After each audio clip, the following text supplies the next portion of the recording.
What's up guys? Welcome to the new episode of Class Dismissed, a podcast with Sir JM. Ngayong episode ay medyo espesyal kasi pag-uusapan natin yung isa sa pinaka-iconic na parte ng buhay ng isang estudyante, ang kantin. Yes, welcome to our episode, Canteen Conversations. Alam niyo ba yung feeling na buong umaga ka ng gutom tapos finally narinig mo na yung bell para sa recess or lunch break?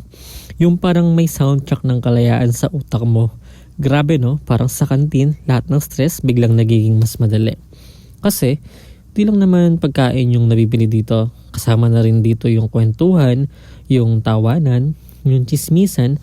Tapos minsan, narinig ko rin yung mga estudyante dito sa kantin na nagreklamo kasi nga mahirap daw yung pa-quiz or pa-activity ni ma'am tsaka ni sir.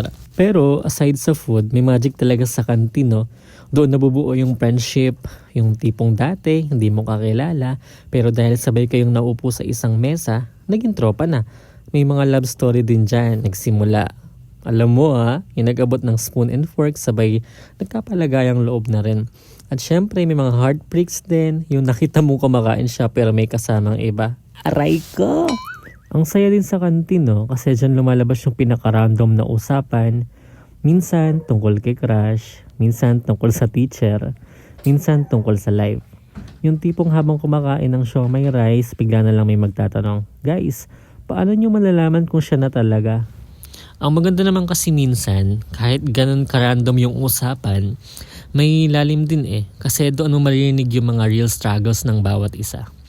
Yung pagod, yung takot bumagsak, yung stress sa bahay, at kahit simpleng kwentuhan lang, ang laking ginhawa na may nakikinig, tama no? Last time nga pala, nag-post ako ng question about sa kanilang unforgettable moments sa kantin. At ito yung isa sa mga kwento na nabasa ko. Sabi niya, Sir, unforgettable moment ko yung nilibre ako ng tropa ko kasi naubos yung baon ko.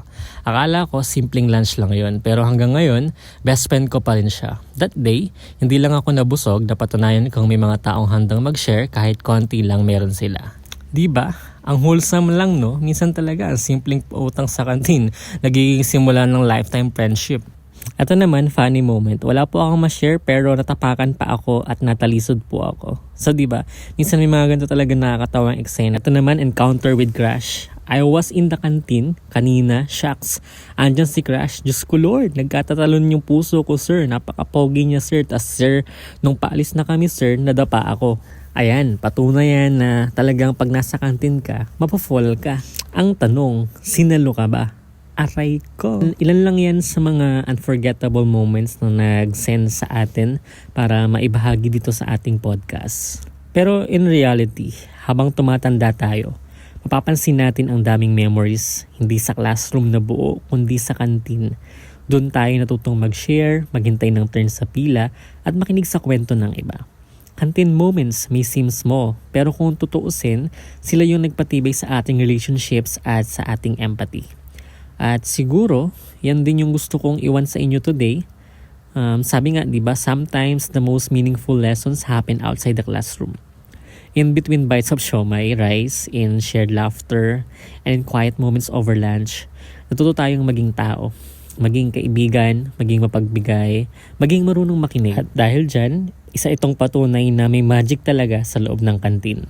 Ayan, so dismissal na muna ulit tayo. Pero tandaan, kahit tapos na ang klase, learning doesn't stop. At kung gutom ka ngayon, sige, kumain ka, you deserve it. And dyan nagtatapos ang ating podcast for today. So stay tuned. This has been Sir JM, your friendly teacher podcaster, reminding you to always find joy in the small things, lalo na sa canteen conversations. Thank you for listening guys. Bye-bye!